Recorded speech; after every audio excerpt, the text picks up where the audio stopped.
All right, everybody, welcome to the February 4th, 2025 meeting of the Charter Revision Commission. We're calling the meeting to order this evening at 6:36. We will do a roll call. Tyler Fairbairn, I'm here. I see Jim Clark. Here. Carl Dickens. Joe Bennett. Tanya Rhodes Small. Rick McQuaid. In person, Doug Hempstead and John Levin. I think we are just missing, Ed. Hopefully get him at some point. And of course, we have Steve Mendick with us from Florida on Zoom. So the first item we have on the agenda is, third item on the agenda, public participation. Let's see if we have anyone in the Zoom list. We have two people. Diane Larcella, you appear first, so we're going to call on you. Thank you for coming this evening. Good evening. Can you hear me? Yes, we can, Diane. Okay, I'm sorry if there's music in the background. I'm enjoying a birthday dinner, so I popped into the ladies' room to give you some thoughts. What dedication, Diane? Is it your birthday? Yep. Happy birthday. Happy birthday, Thank you, Diane. Thank you for taking time to be with us this evening. This is important. I appreciate all the work you're doing. I just wanted to say a few words as you make your decisions on these important topic of the council, structure, size, compensation, etc. I first want to say I really appreciate that all of you have spent additional time on these important topics, because I still believe that we are in a strong council, weak mayor form of government, but also the council is a major structure to help us keep track of what our government's doing, but also our quality of life. So I want you to consider, please, to try to consider expanding the size of the council. As I've said in the past, and it's no in any way a slight against any of the current 15 council seats, but I know many of them over the many years I've lived in Norwalk, 40 years, they struggle because often they are assigned to 3 or 4 committees. I believe if we had more council seats, not only would it open up, as Mr. Clark did say, it would open up more chances for people to run, but also it would allow, in theory, fewer committee assignments. So in hopes that then that would give that council person the time to do their own investigation or homework and to talk to people first before they vote. The second thing I wanted just to mention is I do believe that term limits are allowed in Connecticut by special act in the state legislature. And I know Mr. Mendick keeps stating that is not the case. And I find that very disappointing because Mr. Mendick has done a great job on other topics. But on this topic, I'd like to know, is someone telling him that term limits should not be on the table here? I believe that we could possibly get 4-year terms if we have a reasonable number of terms, such as 3. I think the public would get it, and that would give people a chance to establish themselves and get their agenda once they won the election, but not continue things on for 14 plus years. The last thing I wanted you to consider again is compensation. And to pull out, I know there was I read the minutes, I listened to some of the tape. I do think fair compensation for the time, and I ask that you look at how Bridgeport does it and some other towns, because, and I know you have looked at some towns and you've had these interviews, and I listened to many of them. Last thing I wanted to say is I do believe it's a valuable service that people get. So please do not just discard compensation. Find a socially acceptable, politically acceptable way to leave compensation off the table for this charter revision. In other words, if you take it off and out of the charter, find a way to put it into ordinance. Thank you for your time. I appreciate you all, and I'll say goodnight. Happy birthday. Happy birthday, Diane. Happy birthday again, Diane. Thank you. Okay, so we have a couple other people. Lisa Britton is gonna be next, and then, if anyone else in the attendee list would like to speak this evening during the public participation, please, digitally raise your hand so we know you're looking to participate. Lisa, thank you. Thanks. Can you hear me? Absolutely. Great. Lisa Britton, 19 Shorefront Park, Independent Party Town Chair. Thanks for the opportunity to speak tonight, guys and gals, and for your efforts. You have taken on a lot with this charter revision. I'm responding to comments made a couple of weeks ago during the commission meeting about minority party representation, otherwise known as the majority cap. And I apologize in advance if I misunderstood, hence my comments tonight. And I don't know if Ed is here, but I was concerned by Mr. Camacho's comments that implementing a majority cap, like nearly every town in Connecticut, was undemocratic, as well as his statement that there's no such thing as an independent voter. First of all, what's undemocratic is having 45% of voters in Norwalk without representation on the council or board of ed. Various forms of democratic governments exist and use different electoral rules to produce political diversity and representation. So to suggest that NPR is undemocratic is just false. Secondly, while as unaffiliated or independent voter may lean left or right on different issues, they are by no means absolutists, there's a word for you, to either party's doctrine, major party's doctrine. Independent and unaffiliated voters tend to be the most frustrated by the extremism that we're kind of seeing with the two major parties.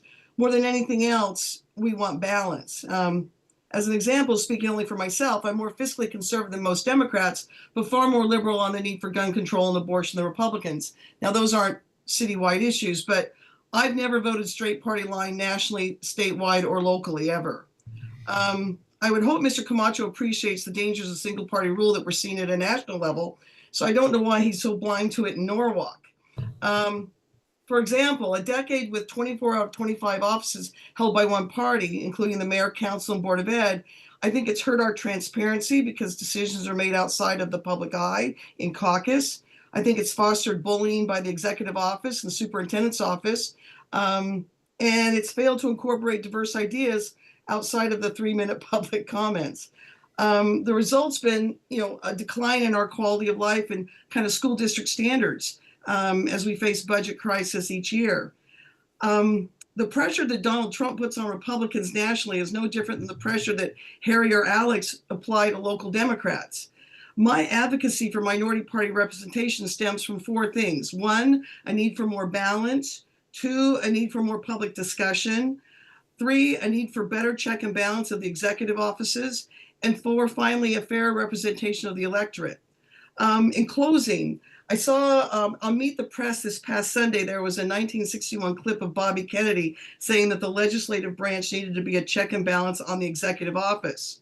I totally agree. And that concept applies as much to local government as it does to state and federal. So thank you very much for your efforts, folks. I know there's a lot of things being thrown out there. I'd like to echo, I do agree with Diane, if we could grow the size of the council, but that would be great. But I know one of the things I fear is that you guys may be trying to tackle too much. And I think you're going to have to whittle stuff down to just make sure you can get through this. So once again, thank you very much for your efforts and have a good night. Thank you, Lisa. Appreciate it. Okay, so last call for our Zoom attendees. If anyone wants to participate, please raise your hand. If not, we'll move on to our discussion. So it looks like let's look here. No, that's going to be it. Okay, so the next thing on our agenda, and it's, good timing with Lisa's comments, but I think we were going to pick up where we left off last time. We had begun discussing minority party representation, and we're not able to finish that discussion. So I thought we'd pick up where we left off last time, and turn it over to the floor here to see if anybody had any ideas or unfinished thoughts from last time that they wanted to pick back up on. Well, the only thing I can think of is, why are we one of only 2 towns that don't have this? It's a requirement for the rest of our boards and commissions. why wouldn't the elected body, fall underneath the same decree? I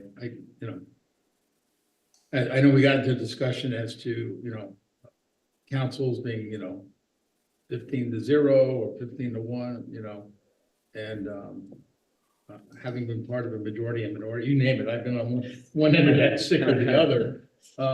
Never was a greater underneath, and I'm going underneath Frank Esposito's term, and actually the independents were not Republican, but we were across the board. It was never ever greater than 13-2. So I think the spirit is in the right way, trying to get minority representation and other voices, whether it's Republican, Democrat, independent, unaffiliated. And that's how they're filling some of these slots nowadays to commissions now by putting unaffiliated on.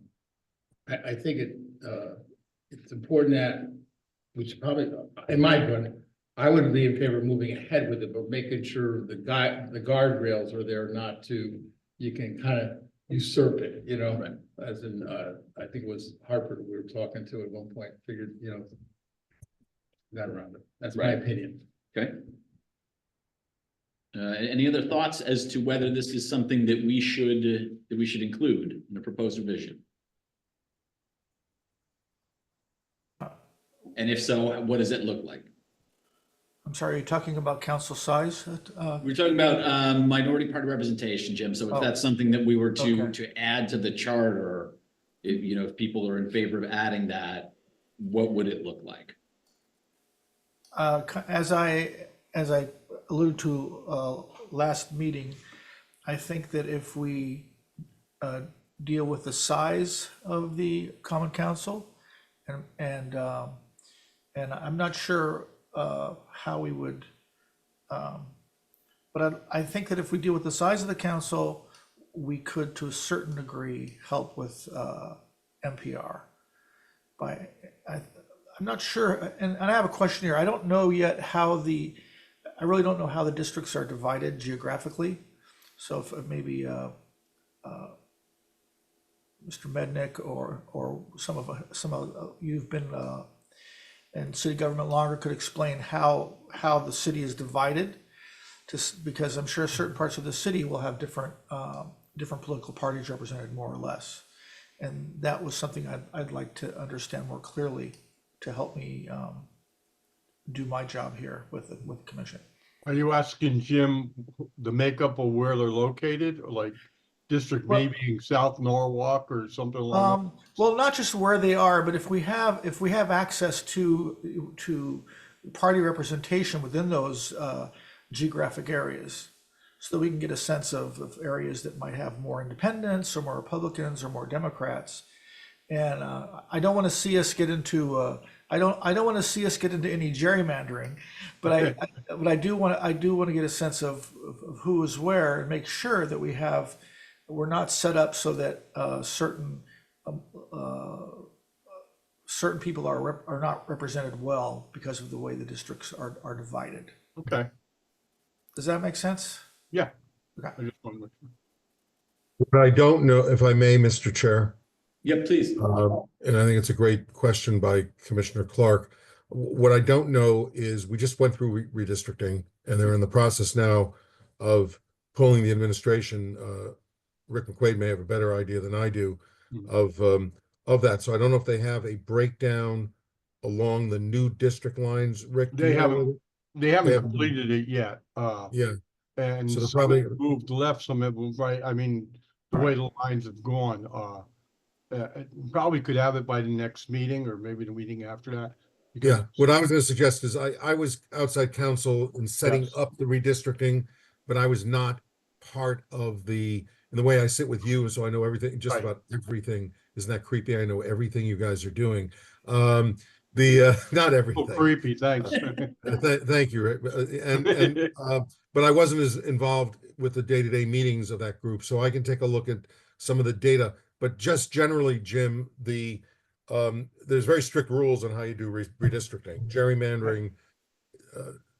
If you really want to gerrymander, there are ways you could probably maneuver and gerrymander. as you've seen in some of the southern states in particular, that it was particularly without the Voting Rights Act being enforced. I know that Stanford was pretty stricken by the rule book in terms of breaking it down on demographics of the various census districts in the district. So I will see what information I can have. I'll call Rick, and I'll probably call the registrars of voters to see where they are and whether they have a breakdown of the new. It doesn't make any sense to look at the current districts. We really should Right. look at the new districts. That's the new ones, definitely. And just to respond, so if the new redistricting shows that we have, let's say, an overabundant, or no, it'd be better to say that some of the I guess the Democrats are the majority in our city. I'm correct in that, I hope, but hopefully that through Very the, much so. yeah, so that the redistricting is such that, you know, that Republicans and independents will be able to have a voice, and especially if we increase the size of the council. Because I'd hate to see us increase the size. I mean, we'll get benefits increasing the size of the council, I think, no matter what. But I would like, like that increase to also include a chance for a more robust representation of different ideas and demographics. And that's not just in party, that's also in, ethnicity and viewpoints. So those are important that we have those different viewpoints represented in our common council and our voices in our government. Joe, thank you, Jim, appreciate that. Joe, did you have your hand up earlier? Sorry, I thought you did Nothing not. different nothing different right now to contribute. No, okay, so not Joe, okay. Yeah, so I mean, my thoughts on, if we want to think about council size, my thoughts on increasing it, not a huge fan of that. I understand getting more voices at the table is something that's important, but in looking at the background document 2 that Steve sent around with 20 municipalities, Right, and then the right. sizes, right? So you have Stanford at 40, which the gentleman from Stanford who was here told us was too big. I currently work in Greenwich, which is an outlier, but 230 is kind of outrageous. I think that's, a relic of other times. I worked in Bridgeport, who they have 20, and without being unkind, it wasn't a well-oiled machine when I was there, and having, additional people didn't help, I think. So, I don't know that increasing it necessarily achieves anything. The other kind of perspective I have on that is as the District C DTC chair, when we had to replace 2 council members over the summer, we had to scrape up, chase people down. I mean, there weren't people begging to come and run. So now if you're adding 5, I don't know, and I don't know if that's true across all the other districts, but I know in prior elections, I think there have been some of the lines or some of the parties haven't even had nominees for all the seats. So now, if you're expanding it to 5, or you're expanding it to 5 more, I don't know what impact that has. I don't even know if you fill the seats in some of the races. So I'm not a huge advocate for expanding the council. I can be convinced otherwise, maybe, if somebody feels very strongly about it. But I think if we want to consider doing some kind of representation, I would think first about doing it within the 15 that we have, whether that gets broken up by some of the at-large seats, or whether you go to a district system where you have no at-large and you have 3 people from each district, with 1 guaranteed to be the non-majority party. Carl? I was just I'm looking at my notes from the past meeting. Pardon me. I thought we were gonna try to find out how many residents each council person represents currently. Yeah, we were. My understanding was that when we did the redistricting, it was some things were shifted around so that they're equal. so that they're as equals, or close to equals they can be.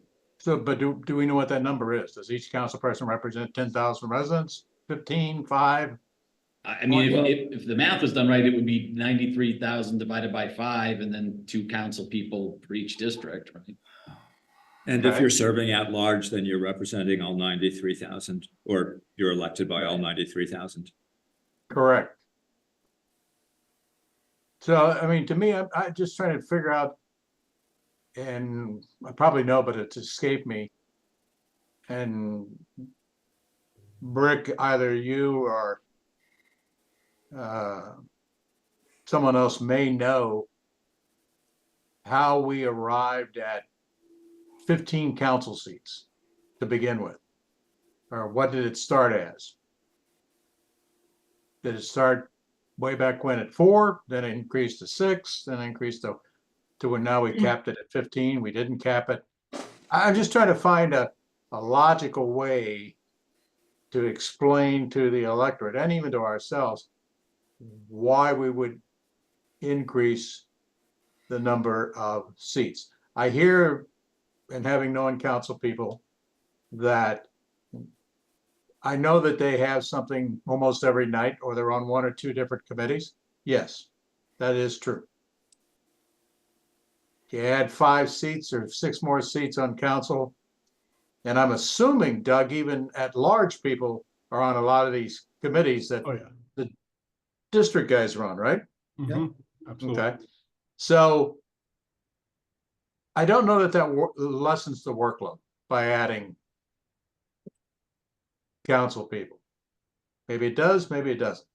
Now, I kind of ascribe to the old rule, and I can't remember who said it, but it's fairly famous or infamous, that like on a committee, for every member you add 10 more minutes to the actual meeting that's going to take place. And that just goes into deficiency of getting something accomplished. Now, that being said, I don't see, I mean, it's a complicated issue, yes, but I think if we had an exact, or we know the actual number of people that live in the city, and then we determine and put in that each council representative, as John said, the at large represents the entire city, because that's where the votes come from also. And then each district person represents X now. And we have additional people that are living here, or additional people living in the districts. To me, dividing it up and saying, okay, you've now picked up X or whatever. And because I think, if I go back to looking at the national representation, it seems to me at one time each congressperson represented, I don't know, what was it? Somewhere around 100,000 people or maybe less. Now they represent 750,000 people, almost in every state. And that's what happened when they redistricted last year or the year before. So that's all I'm trying to figure out is how would we go about getting a justifiable reason to increase the number of seats on council, representing the citizens, and being able to say to the citizens, one of the reasons we take this is that it gives you equal representation with everybody that lives within the city. That's all.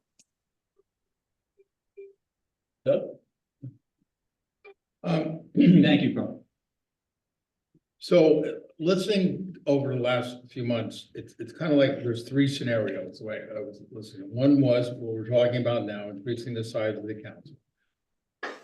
This is to add others to the group versus there being a totally nobody outside of a certain party is on an elected source. The other one was increasing the size of the council, and I did some quick research. And to answer your question, Carl, the best I could read, I read the original first meeting of the Incorporated City of Norwalk, and it looked like there were 8 council people at that time. I talked to a certain individual who served on this committee last go around today, and she seemed aware that this in the 70s, it was changed from 13 to 15. Okay. All right, and the 2 were added at large. Okay. And was that population growth related or? Well, yeah, because you said the population at the time was about, we were frozen for about 20 years, the same, about 70 some odd thousand. Okay, And I don't know when it went from 8 into 13, Yeah. you know, what happened in between. And the other one we talked about was just increasing the amount of voting districts. If you just put one council person in play at each district, it would increase smaller pockets of possibly different representation on the council. If I remember right, those were kind of what the 3 discussions were. yeah, To me, the easy lifting obviously is trying to adopt what every other city and town has adopted in Connecticut would be the minority representation. Because we're not creating a morass of other issues. right. Because I do think the others are gonna be a little bit more challenging, but I think they're worthy of some kind of discussion, because you know, we've grown 22,000 people almost since the 80s. And like Carlos brought up, those people are getting less representation or more, a council person has representation. And the last item with that, increasing the council, that's right, I forgot that, was what Carl asked was about committees. That is a challenge. If you're a major party and just say you hold a majority by 8, you know, 8 to 7 vote. And on average, most committees are 7, you know, and you divide that up with 8 people. Yeah. You know, and you got to come up with members. It is a strain, and I think that's what we were hearing from some of the council members. That there's committee. I mean, you can make them as small as you want. The majority rules, they want to make them, you know, only 5 people, 3 and 2, but it can never be more than 7 because otherwise it'd be a majority of the council meeting. That's right. There we go. I'm just trying to throw that out there as scenarios. Okay. Well, so I think that kind of gets us back to where we were last time, which was, Steve, sorry, did you? I just wanted to, since he was laying out, since the vice chair was laying out different scenarios, there's one more scenario, which is the Waterbury scenario. Waterbury went from a pure at-large system with NPR, so it was citywide, at-large with seats reserved, not reserved, but seats that would go to a minority party or non-majority party.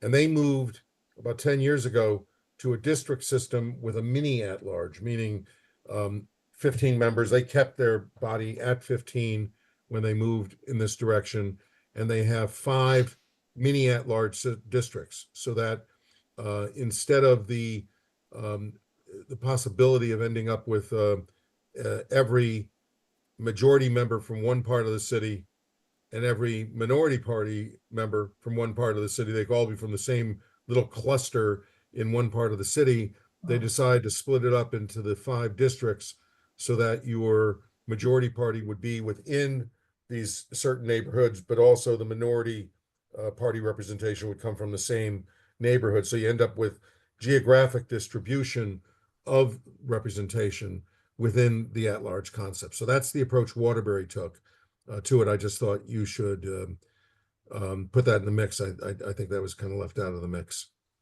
And how's that working, Steve? And how did it change once they did that?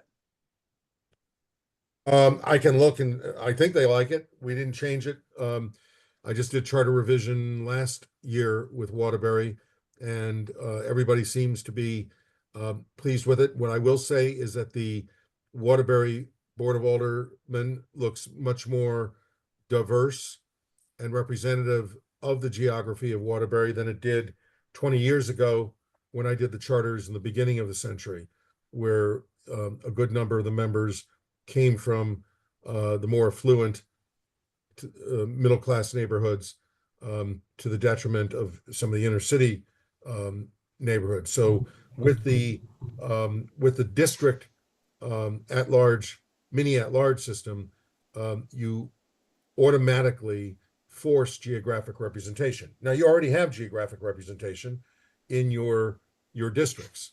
But Waterbury just did something slightly different. They don't have an at-large. There's no citywide representative on the Waterbury Board of Aldermen. It's all kind of a mini at-large within these 5 large districts. Okay. After Tanya's got a question, I just have one other comment after. We've been for like a long time, so let's go. I was listening, but thank you. Hey, the little hand blends in with the foliage in the Oh. background. I didn't see that. That's my fault. It actually does. As you said that, I just looked, you're right. So I did some homework over the past couple of weeks on like some reasons to either expand the council or not.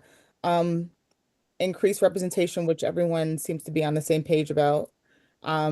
Improve responsiveness. I know, and I live near Dry Hill. I don't even know who my councilman person is, to be honest with you. Also adding more people from different backgrounds, so we get a little more expertise from different areas. And then workload distribution. I think these are some things that we can think about as to expand them. But then on the other side, if compensation is also another concern, adding more members to the council would also increase how much money is being paid out. So that's a whole nother. But Yeah. I was thinking of, if we did expand, how does that help Norwalk? Is it going to be beneficial for us? Will people feel like their voices are being heard? Will citizens feel like their voices, their opinions, their concerns are being heard if we have more people from their district representing them?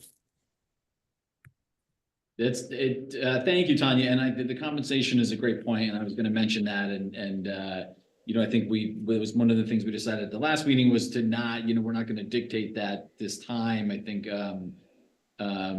to Lisa Brinton's point too, I think, if we're going to tackle some bigger stuff this time, I think it needs to be manageable pieces, right? So when we present this to the council, we present this to the voters, there aren't too many drastic changes at one time.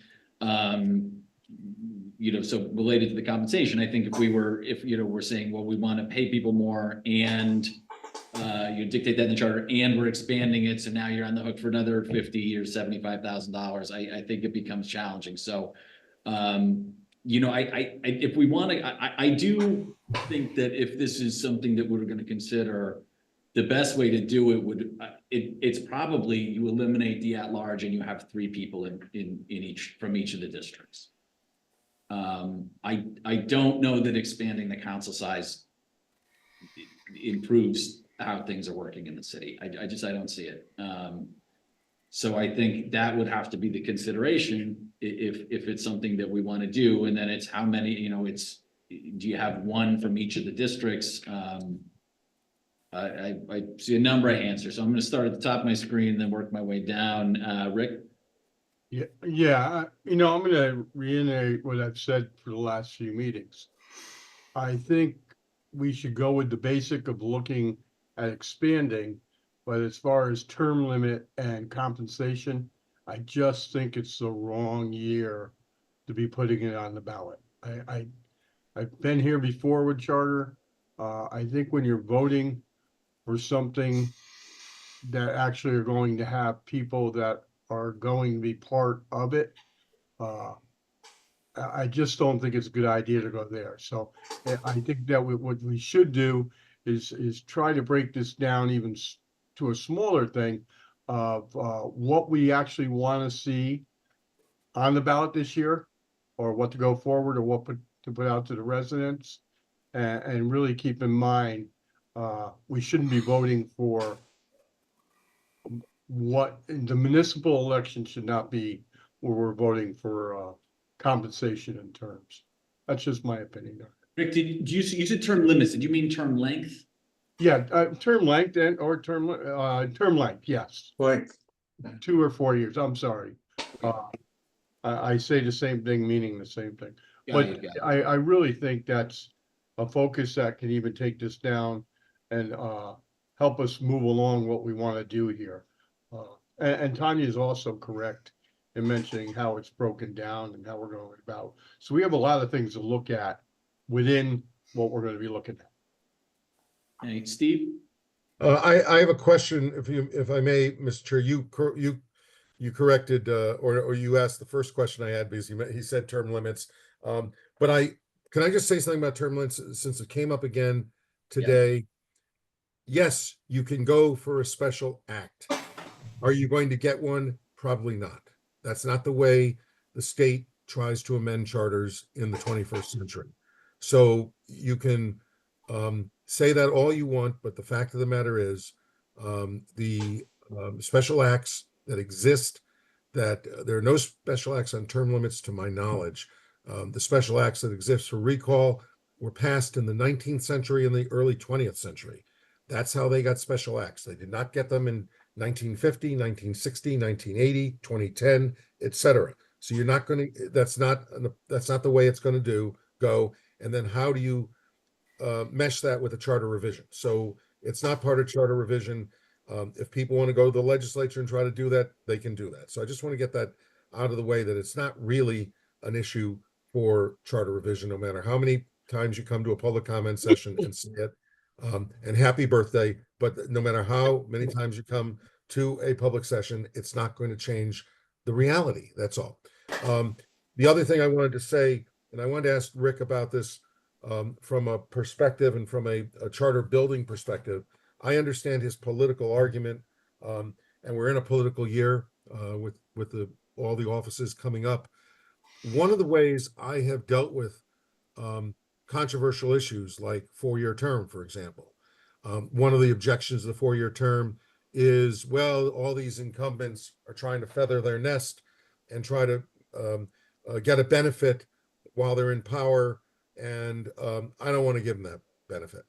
But if you stagger it, if you move it 4 years into the future, if you say that it will be effective in the 2029 election cycle, for example, which we're now in the 2025 election cycle, does that make a difference, Rick, from the perspective of the public? It may not. I just wanted to raise that, but I have stepped with some communities into putting these provisions in 1 or 2 terms out, so that the incumbents can't be accused of putting it in for their own benefit. So I just wanted to raise that to the distinguished town clerk and see what his thoughts are on that. Well, I'm going by past history, and Newark's a funny place. It's a big city, but it's still a village, and the villagers just they know what's going on within a local election, and I believe that if someone says or does the wrong thing 2 to 3 months before that election, and compensation's coming up on length of term is coming up, it's going to crash and burn. Okay. I just feel it's going to crash and burn. All right. So your view is, no matter how you frame it, no matter how you package it, no matter when it takes effect, you still think it'll be a political liability. I think if you take it and put it in outside of a municipal election year, I think you'll actually get more people voting for it, and more people leaning the way you would like it to go. Right. So we're luck of the draw. We're just in a bad election year for that issue. We're in a bad election year for that issue. That's what I was just trying to clarify to see if No, there's you any. did. You got me. Yeah. All right. Thank you. Thank you. Carl? I just with a tag onto that and agree, but I also, it's in my mind and in my head, knowing this town the way I know this town.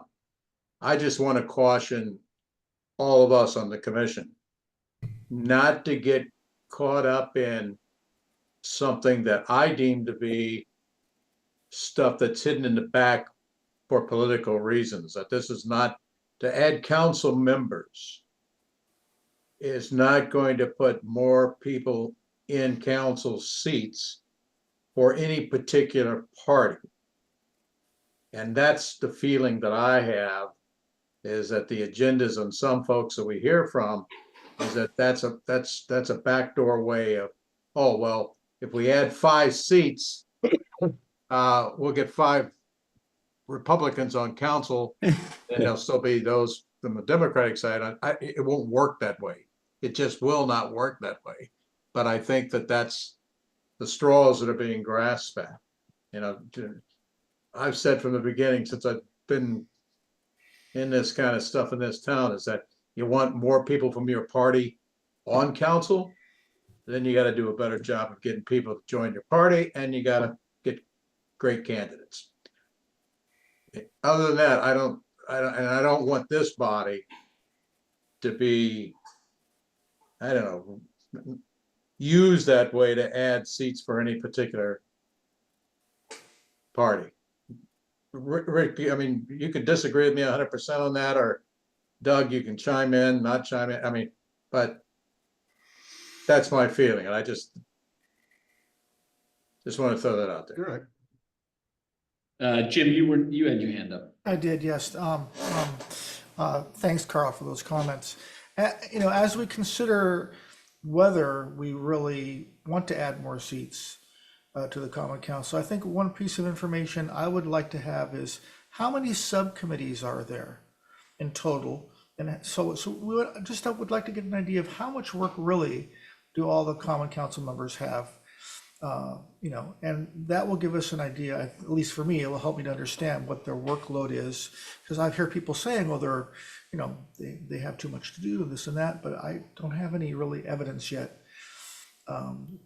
to back that up. And it could very well be true, but I think I'd like some data to help understand how it works with the Common Council that way. I think I can offer some useful data to Commissioner Clark's inquiry. I think there are 14 committees. You mentioned subcommittees. I don't understand this, what the subcommittees are, but there are 14 committees on the council, I believe. And I believe that those are, you know, staffed by the different parties. So it is my understanding, correct me if I'm wrong, they meet in caucus and decide who sits on which committee? Yes. So in the case of Norwalk's council, you have 14 Democrats serving on the council. They meet in caucus and they decide who's on which committee. There's one non-majority party person on the council only. It's Heather Dunn. And as a result of being the only non-majority party person, she is actually assigned to every single one of those committees. That is correct. Which she, you know, obviously no human can meet that responsibility. So I think she does the best that she can and has to make the decisions. But it's if there is any council person for whom committee assignments are a meaningful challenge, it's got to be the one person who is not the majority party representative. You got that right. I'm looking at their website and I see 8 committees. They have like 3 other entities: an ad hoc affordable housing group, ad hoc sustainability and resilience group, and the charter revision forums. Well, I see my name there. And you're right, but I'm going to tell you something, that even in a district system in New Haven where we had 30 alders, there was a point where there was just one Republican, and you can't do anything about that because it's based on what Carl says. It's based on shoe leather and organization. And at that particular time, there was only one. At the most, there were 3, so they got to split the committees up between 3 of them. And in New Haven, they also had aldermanic representatives on various boards and commissions, and every board and commission required a majority party member and a minority party member. So those 3 members or the 1 member got divided up into all those entities as well. And there was no way to do it. New Haven, in the last 20 years, I've gone through 2 charter revisions in New Haven. There has been no non-democratic representation. There's no Green Party, no Republican Party, no Working Families Party. It's all Democrats. And in fact, the charter has gotten rid of the minority leader position for a third, basically a third leader. In the event there's a minority leader, they can always hold that 3rd seat. So there's no perfect science or answer to that issue. And whether you have a district system or an at-large system, the committees will there will still be a challenge for the minority party in any of the large city councils. So it's Jim, it's 8 committees and 2 ad hocs. Okay, thank you. And, well, I can add that when the ad hoc is, because there is representation on council on the Maritime Authority, whether they still do that or not, I don't know. There's a council representative on the Historical Commission. Yeah. Is that on that list? Well, those are No, those are not committees, but. not committees of the council, but they have No, council representation. Council representatives on those different Yeah, so the council has 8 committees. Right. And then the two Not the the two board, ad right. hoc committees. And then are there other either ad hoc or types of, I don't know what to call them, but for lack of a better term, groups that they need to represent or be a part of? Well, they're constituents. I mean, Tanya made the point about, I think you mentioned, and it's not a knock on you that you don't know who your council person is. I would say that could be true for a lot of people if we walked around and asked. So, I mean, it limits, to me, one of the big problems is it limits the time that you as an elected official can actually spend serving your constituents. Because many times you can't get an answer on anything unless you've got a council person that can be an advocate for you and know where to go and who to ask to try and get an answer, or to get the city or whatever it may be to take a look at what your problem is. Correct, Doug? That is correct. Thank you. Right. You know, you're looking for acknowledgement. I was Yes. gonna be quiet, Doug. Can I just say, as Doug's a former council member, I'm a former alder in New Haven. These are very demanding jobs. People don't understand it if you haven't served. I did 10 years with a young family, and we could serve up to 3 committees. There was a cap on how many committees you could serve on. There was no cap on. I was also a representative to the Cultural Affairs Commission because I fancy myself a performing artist. Jim will relate to Oh, that, boy. I think. And so, but back then I wasn't playing. I just loved listening. And whatever the case may be, there were those things. I always was very selfish, and I never went on more than 2, because I knew physically, mentally, psychologically, and I was still a young practicing lawyer with a young family, that I couldn't handle more than that. That was not unreasonable. And then when I became chair of the finance committee, I don't think I went on any other committees, because the finance committee on the board of alders is effectively your BET, but it's within the board of alders itself. And so it's very challenging in that regard. And even with a 30-member body, I want to just, dispel any thoughts that there's a panacea if you go much larger. We had quorum problems with a 30-member body. It's just the nature of the beast. So you really need to figure out what really works for your community and what number works well for your community.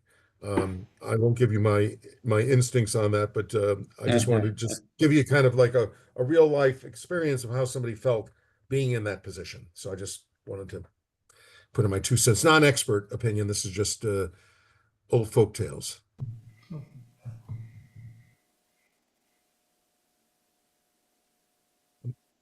Mr. Chair, I think Rick McQuaid has his hand up. Yes, apologize. I was just looking at the committee list with the vice chair. Rick, didn't mean to leave you. Yeah, no, I was gonna add, and Steve pretty much said it too. When you become a council person, it really takes on a life of its own too, because, you have the committee meetings, then the requests from different community groups and things to have you attend their events or be part of panels at their events. Doug will tell you, I have had 4 children born during my lifetime as a council member while I was on the council. That's why I was going to council meetings, but You never missed a meeting. If you don't have the family on board too, and I can understand now the way it is with some of the council people and their younger families and everything. Yeah, they all have to be on board, and you have to have that part of it too.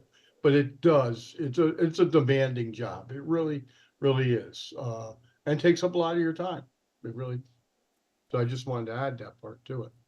Yeah, well, I think that's important, Rick, you know, I think a lot of it too, and it's why I'm not, you know, necessarily jumping at the chance to expand the council, but you know, the idea that more people allows you to divide the work up more is, in theory, yes, but I think also a big part of it is the individual, right? It's the person, Absolutely. it's the person on the council. I've been here long enough to see, you know, a broad spectrum of responsiveness and, you know, attentiveness to issues. And that's the candidate, that's the person who's doing the job. And that, you know, maybe that is because of what's going on in their life, or you know, they have too much on their plate, or they're burned out, or whatever it is. But you know, I think the idea that by adding more seats, you're by default getting, you know, people who are just really dedicated to the gig and are going to be, you know, drop everything they're doing to handle the business it's not necessarily the case. It's going to be, you know, it's going to be a person by person, you know, situations. Yeah. So, Mr. Chair, I ask, is it appropriate to take a vote on tabling this discussion or ending it and moving on and voting whether we're going to continue to talk about this and move on to another issue, or should we just continue talking about it? No, I think that's a good idea, Carl. I think what we should probably do is, you know, if there's more information that people would like to see to be able to make an informed decision on this, let's sort that out between this meeting and the next. But otherwise, you know, I don't know that we're any closer. I think we've kind of considered some different things here, and I think, you know, tabling this for now is probably the right move. Steve? Yeah, and I have two assignments. I think Commissioner Clark wants me to look at party composition. I'll talk to Rick about that. And the other issue is how many people each council member represents. Yeah. Yep, thank which you for wants to that. give you a sense of that issue as well. And then I mean, Rick or somebody else might know off the top of their head, but does each committee have a set number of people, and is it the same Yeah. number of people for each No, committee? not said, it can't be more than 7. Okay. So someone, That's why I count pretty much all those. right, some of them have 6, and I don't know if that's because somebody didn't want Yeah, to maybe do they're it, or not, that's, you know, some committees are Mhm. more Yeah, sought maybe after more than sought others. okay. Okay. So there was a request to table the discussion of expanding the size of the council. I actually would like to sort of just address it head on, rather than table it. Let's So what we just said was that there was some information that people were looking for in order to be able to be informed enough to vote on it. like the number of The number people. of- Well, Yeah, that'd be helpful. I mean, each district should have 18,600 people in it. It's just 93,000 divided by 5. Well, and I think there was also a question about the party composition of the districts, or am I mistaken? Mhm. Yeah, that was mentioned. I Yeah. think that I mentioned that. information was requested as well. Okay, you know, again, if you. It might be useful for all of you to look at the map, it might be useful for all of you to look at the new map. Mhm. So you can Okay. see how the districts look right now, or how they're going to look. Remember, these are the new districts for this upcoming election, so I'll make sure I get the map for you as well. I believe it's on the Register of Voters website also. I'll make it easy for everybody, unless they want to go on themselves. If No, everybody- No, I've if requested. everyone wants to from the do it, city do a it couple yourself. times. Be On my your- guest, and I'll be on happy one to of your do it. walks on the beach. Thank you, Rick. Why don't you know, sorry. I don't charge any clients while I'm doing that. I'll put whatever. Oh, I believe that for sure. All right. So, John, were you sort of saying kind of what I did, maybe better, but say we should take a vote whether we even continue? I discussion of do. doing this?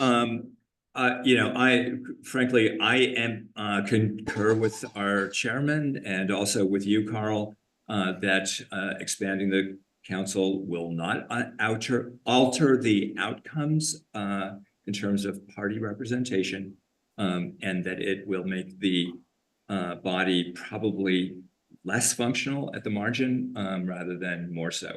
I, greatly sympathize with the amount of work that all of these council members are burdened with, especially the one who is not the majority party member. But I quite simply oppose, I don't see meaningful benefits associated with expanding the council. So if we were to take a vote, I know Well, so- now how I would vote. So could we make a motion that we take a vote on whether we even continue this conversation? Then there's work that Stephen doesn't have to do and other people don't have. Well, to. I think This there's, is I think solely there's- on this is solely on the expansion issue, I believe. Mhm. well, I think- Yes, well, I only think- on the expansion issue. Okay, well, that was gonna be my next question was, so we had 3 pieces of information that people were interested, right? Which was seeing the new map of the districts, the party composition by district, and the number of people each one represents. So all valuable information to have. I think we can, to John's point, we can probably vote on, do we feel that expanding the council is necessary or a good idea, and then have minority party representation be informed by that information as a separate item. So I think we can still consider minority party representation if we decide not to expand the size of the council. So if that makes sense, perhaps we make a motion to vote on leaving the council at 15 members as it currently is. Or do people not want to vote on that until they have the information? No, I think that's where we should head to right now. And I think the other things you said could come up. I also think some of that information that you talked about we were going to gather can also help when we have the discussion as far as compensation goes. Absolutely. So we'll have that information to inform later discussions, but for now, I will make a motion to leave the current number of common council representatives at 15.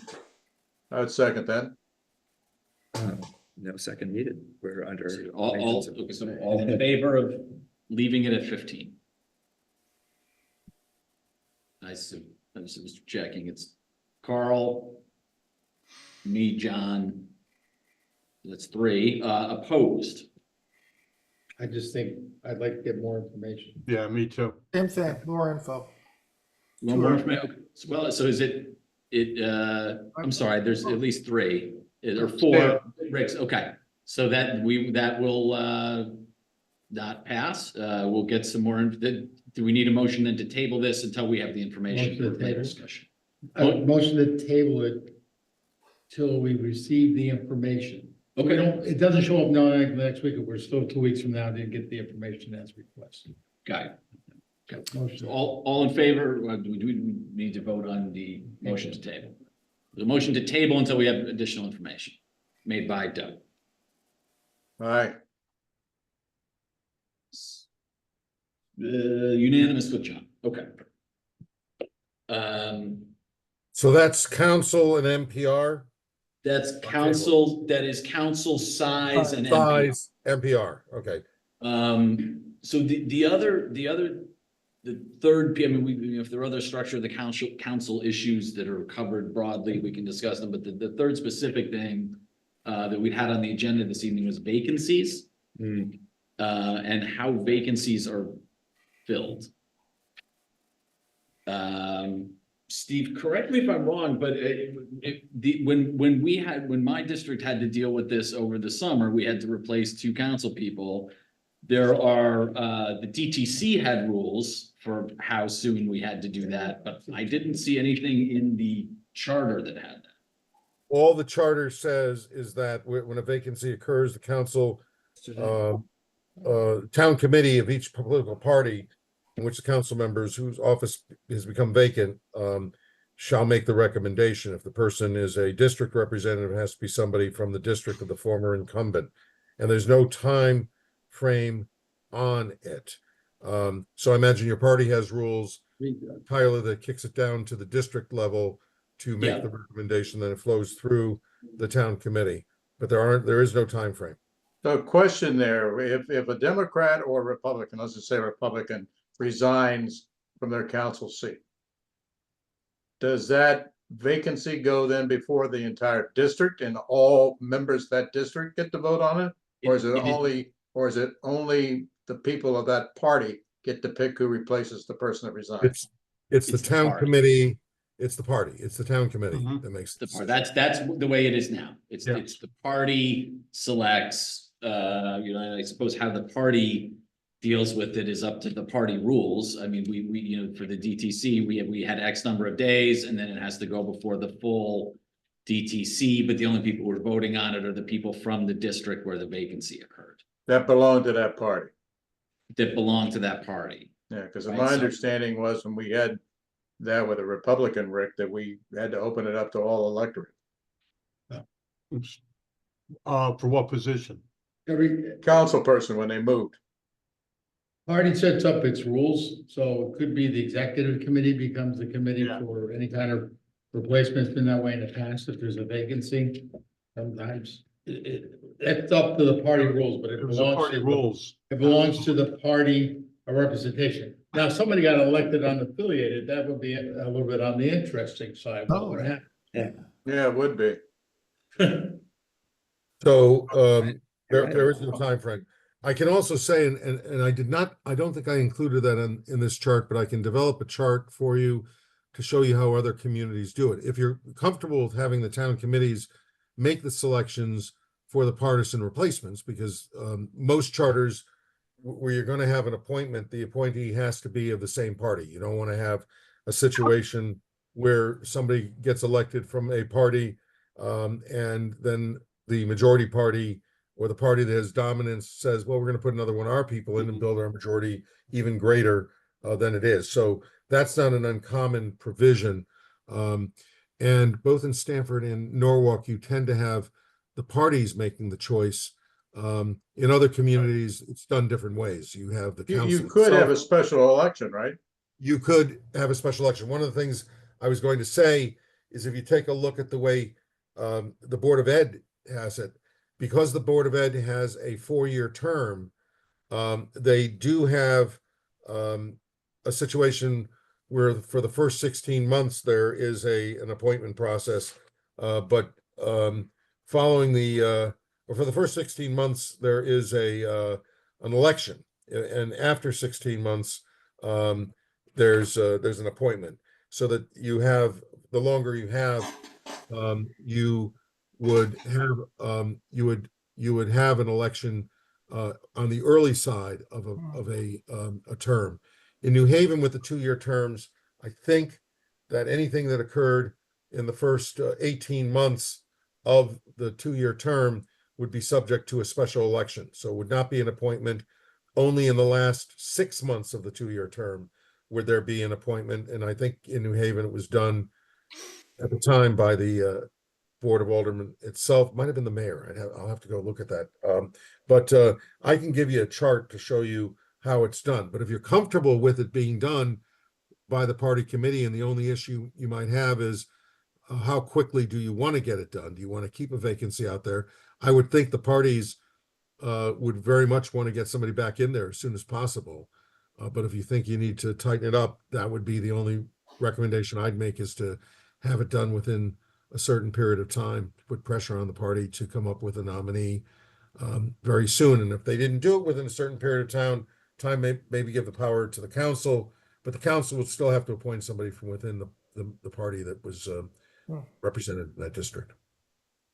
Yeah, I mean, I thought it would be helpful at a minimum to just have a time frame.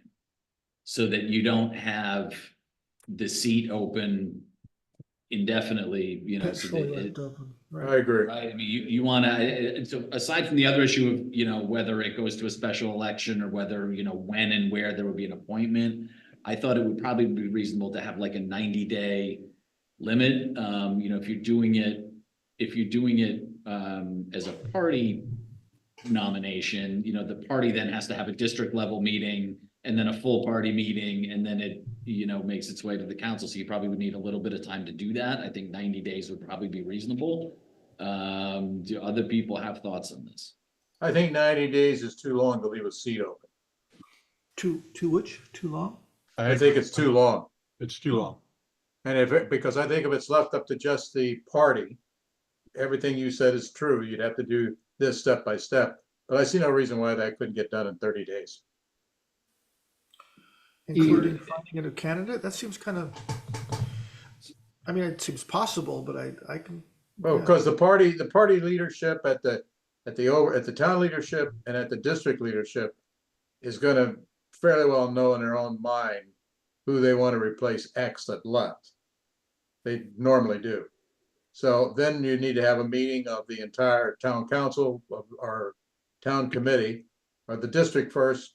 That goes to the town District and the committee. full committee, right? I mean, it's, that's 90 days being too long is fair. I just, you know, in our experience, we had to find 2 replacements. You know, that's different. Right, have the district meeting, which depending on the timing, if it doesn't line up with the full committee, I mean, you might, I guess you'd have to have a special meeting, but that's probably not the end of the world if you. Well, and in the case of our situation, the council person moved away and gave really adequate time that seat was coming open.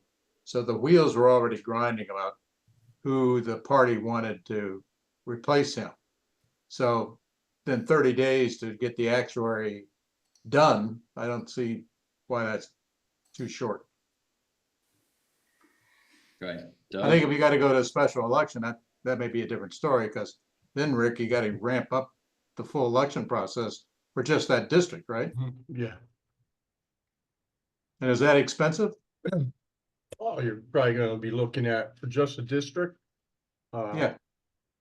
Yeah, you're probably looking 25,000 just for a special election like that. But And you who must pays also the remember, cost of that? But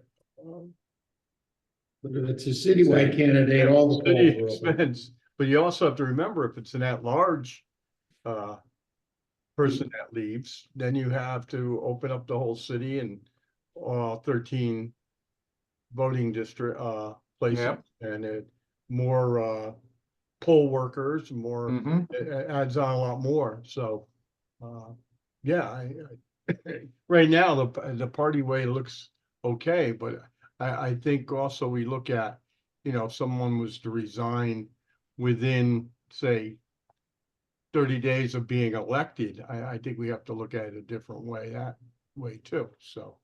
Yeah, I would agree. I mean, I don't think the district, or I don't think the town, unless it is at large, should Right. bear the cost of a special election for just a district position.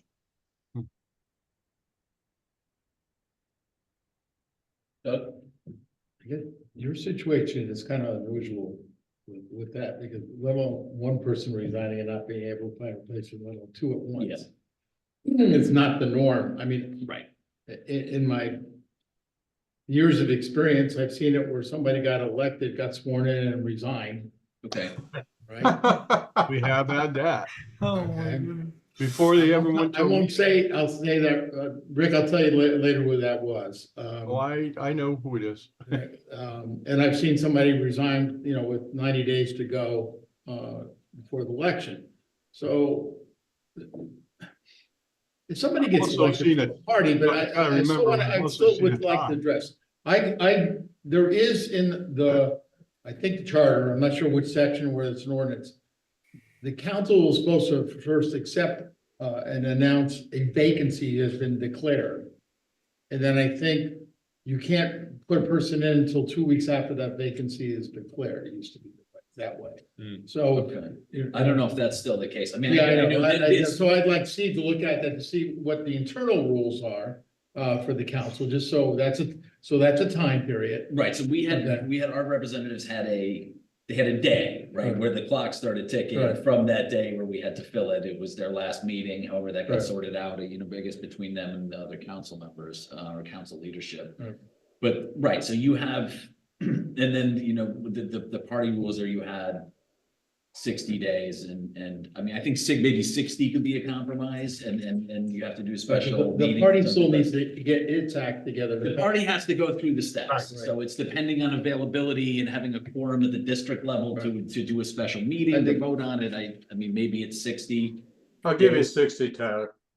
But then I'm gonna re-ask my question, Steve, and you tell me, what do you do with an unaffiliated voter?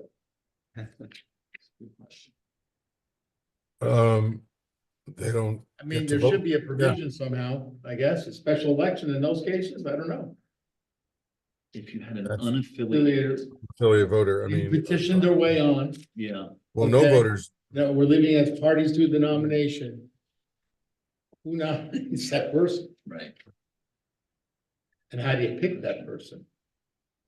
you know, everything's based on basically two-party rule. I mean, the rules are old, but that's the way it was, you know? Right. So the question is, we would probably need to be fair, a mechanism in place if that ever happens. So it's like, you're not sitting there as an elected body going, I guess we just don't fill the seat. Just leave it. We just leave it. It's the election. Well, that, I can't, that's what would happen. See, so, Steve, kind of just take a look at that scenario.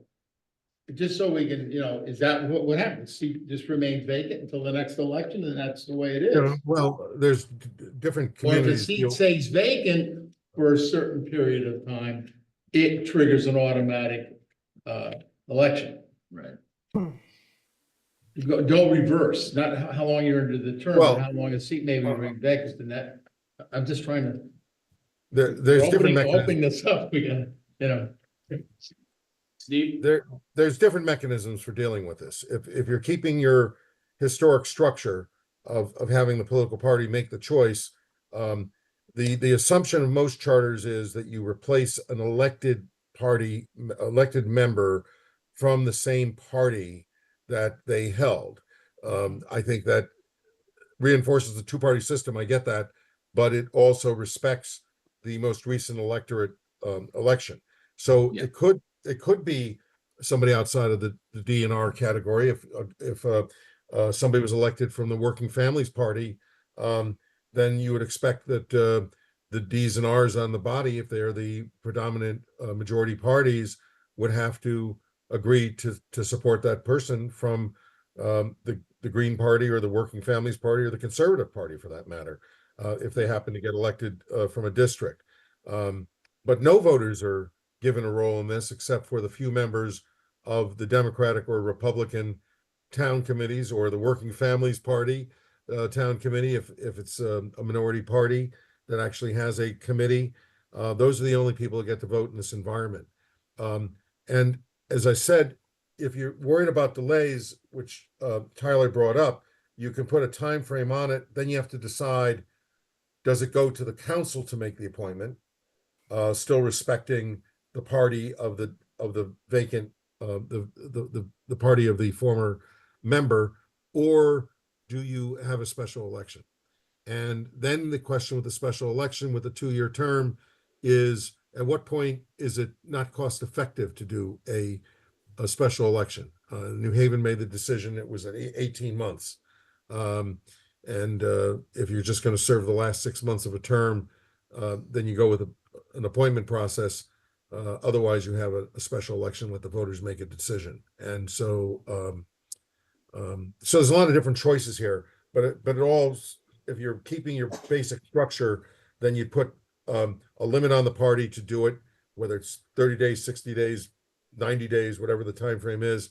And if they don't do it by that date, then the council makes the appointment themselves, and they have to do it within, let's say, 2 weeks or something like that. And if they don't do it, then it goes back to the party. So, maybe the party will get its act together. There's no guarantee. You can set up these Rube Goldberg's rules, but there's no guarantee that anybody does their job. Just take a look at next door in Stamford with the holdovers. And so it's, which is a big problem. So I think the idea of putting a time frame does make a lot of sense if you're going to keep the current structure. Yeah, I mean, it seems kind of wild to not have something in there. I mean, then there's no obligation to fill the seat at all. But what so- happens, Tyler? Have you thought about if they don't, what do you want to do? Yeah. Jim? No, I didn't. Oh, sorry, okay. Sorry. Well, I mean, is this something that, do we want to? Do we want, is this something else where we need to get additional information in order to make a decision? Or is this, do we want to start with saying it should at least include a set number of days that I mean, as of right now, the party is obligated to fill the seat. Period. Right, that's how it is now, but there's no time limit, which would give the party the ability to just leave the seat open. If it wanted to, I don't know why it would do, but do we? Is there a consensus on, a 60-day time frame to fill the seat? Or do people opposed to that for that? You should be able to, then the question becomes if the seat is not fulfilled within 60 days. Then what? do you do what That Steve, triggers a special election? or does it go to the council? Which is what Steve was just talking. Having, like, again, having my experience with different scenarios, that could be politics at its worst. So Yeah, I would be a lot more comfortable saying to the people, all right, that we're going to special election. They couldn't come up with somebody because of internal strife for whatever reasons. Then that it's not till within 60 days, it goes to special election. I'm gonna kind of compare it. I'm not sure when they recombined the planning and zoning department to one department. It used to be like the mayor appointed zoning commissioners, but if the mayor failed to appoint somebody for the next amount of days, then the council had the right to fill the zoning commission. I think that went away, I'm not sure, but, so, I think the council fulfilling a seat. Suppose you're left, well, I'll give you a scenario, Sure. it's 7-7 on the council, because you have lost one person. okay. Well, I mean, Steve, I mean, in that scenario, is the council picking someone from that party, from that district, or is the council gonna pick whoever? Well, Nope. It's kind You would have to, you'd have the same restrictions on the council as you had on the party. right, Um, so it's they gotta would be, have it's to gonna be pick from the same party, Member from the of the district. party That's right. from the district or at large. If it's an at large. If it's an at-large. So, Yeah. so Steve, legally, let's say, you know, in a district, the way it is here, it's the top 2 vote getters out of whatever goes. And the top vote getter, top 2 are elected to council. So if one of those 2 resign, left the seat open, could you just go back to the previous election and pick the person that came in third and elevate them to the council seat? I've never seen that, but that's interesting. I've never That is seen that. interesting. So you go back to the last election cycle and take the second choice of the voters, but again, I think that this is party centric, the way it's drafted right now. And if that second person is a Democrat who lost to a Republican, particularly if you have, Well, that happens now. yeah, You could get a Republican with the top, and you could get a Democrat with number 2, and you get an independent who would come in at number 3, maybe. Well, yeah, Carl, but hypothetically though, right, so you have a district election for 2 council seats. 2 people from one party, doesn't matter what party, win, right? Correct. They, top right, 2 and they people. each got 6,000 votes, they're tremendously popular. If they're lucky. If they're lucky, right? The challenger got 500 votes because they're just reprehensible. Now the person that resigned is being replaced, right? I mean, because you were there participating, I don't know that you should by default get the open seat. I think in that case, it still makes sense to. Everybody gets a trophy. Yeah, Right, that's and you get a trophy for digging a hole in the ground and, you know, like, I don't know that person should I even just get put it- that. Yeah, I just put out there from the standpoint that at least somebody who would take a vacancy did get voted. It's a known quantity who was willing to do it. I hear you, but I think that opens it up to just. Well, and also, what happens if you only run 2 candidates in a district, the other party doesn't run any candidate, then what do you do? Now it's I'm a worst case scenario. I hear you. What if? Plan for the worst. So I think the vacancy question really focuses on when, if at all, is there a need for a special election to fill a council vacancy? Well, the first part of it is, assuming we leave it as it is now in the. Then there is no, if we, There's no need, Right. right? Assuming that the. there is no party- special election. Assuming that the party filled, but if we're gonna set a time limit and the party doesn't do it within a time limit, then what happens? That's the next.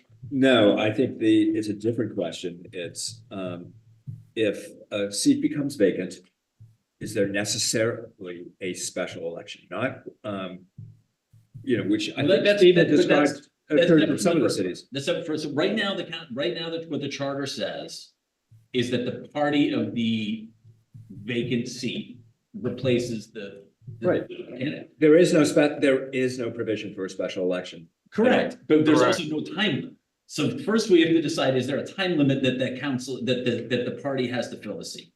That's step one, right? Because then if they don't do it in that time, then what happens? Does it go to the council? Does it go to special election? Does it go to the third place finisher? That's the next part, but in order to even have that discussion, you have to decide if there's gonna be a time limit.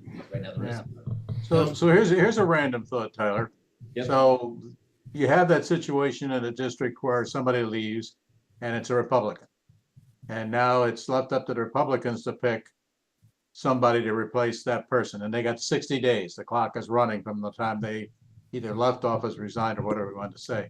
If the party doesn't get it done within 60 days and a special election occurs, then I would say that party pays for the special election.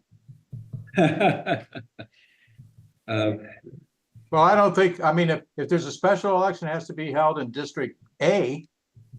Why should I, as a voter who lives in District D, have to pay for an election or it's replacing a seat in District A Well, I think if as a taxpayer? That's all I'm saying. Can we look at a hybrid, whatever? Steve, there is a section about if the mayor resigns or the mayor's thrown out of office, that the council president takes over, depending on where it is in the term. Yeah. And either it triggers a special election, or if it's within X amount of days before the next municipal election, the council president, they don't bother for a special election. Yeah. So I'm trying to look at both ends. So one end should be, if we get to a certain time period, there's no such thing as a special election. If you're 90 days from it, or whatever the days it should be picked. Now the question that comes in, which was one of the discussions that a couple of people, when they spoke up at the public hearings, were talking about, we didn't find it very fair in District C because they just got elected and they didn't even get more than 3 months in, or 4 months, whatever they did. Right. And they're out here, let's have an election, because that's not very fair if somebody picks a replacement. Now, depends who you ask, because they always say, yeah. And I'm trying to be upfront with that, because I've been in that, we've been in that seat too. So I think current system normally has served it well, because the parties on the whole, but I still wanna, so I don't have a problem with leaving it as is, but then I think what you're talking about, 60 days, if you don't get it done, then you go into a special election. And then maybe mirror what the mayor happens if the mayor leaves the office about after this certain amount of time, you don't bother with a special election. Well, the way the mayor works right now in the current charter is anytime the mayor leaves, the council president succeeds to the office until a successor is elected and qualified following the next biennial election for the remainder of the term. So the succeeding president remains mayor until the next term, until the term Right, ends. but the dictating part of that is how close to the next election. No, that it's is, not. Right? No, there's no time frame. It's whenever the president succeeds to the office, the president, it's only a 2-year term, keep in mind. So Right, it's, but I think- yeah. Well, Rick, I apologize if you answered this and I missed it. What any idea what a special election would cost? 20 for a grand, council seat? Probably about How 20 much? grand, 20 How much? grand. probably about 20 grand. 20 grand? See that? For a district or for a citywide? Just. Well, it For- could be district now with how the voting and absentee and everything is going to be set up for it, because you still have to have all the new things involved. I mean, that seems like an outrageous amount of money for what probably is gonna be a couple hundred people voting at Well, most. we've had special elections before, or primaries. Take a look at a primary. A primary can run close to $13,000 and $15,000 itself and get 400 people voting. Right. I recall that. It's not a good I ROI. know, I'm dead. I mean, it's why I'm inclined to say Yeah. to bag the idea for a. I'm for a inclined to council. leave it. I'm inclined to leave it unless you guys have any recollection of this being a problem where we've had Right. extended vacancies. Does anyone know of that? Good Well, question. I- I don't know of anybody. No, I mean, I would advocate for not making a drastic change to this other than setting a time limit for the party to fill the seat and leave it at that. But to Mr. Mednick's point, weren't you saying that if we set that time limit, we have to come up with the consequences that occur if they do not meet the time limit. I think the consequence is that it goes to the council.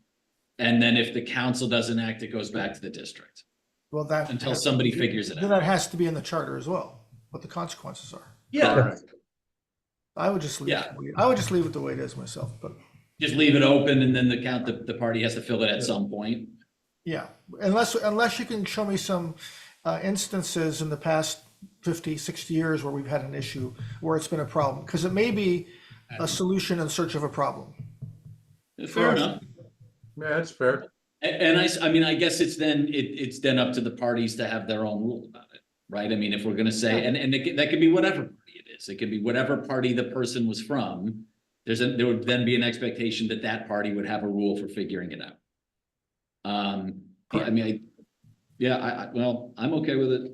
If that's what people want to do, I mean, then we don't have to vote on anything. We just leave it alone. Correct. Okay, so As I then we said, will.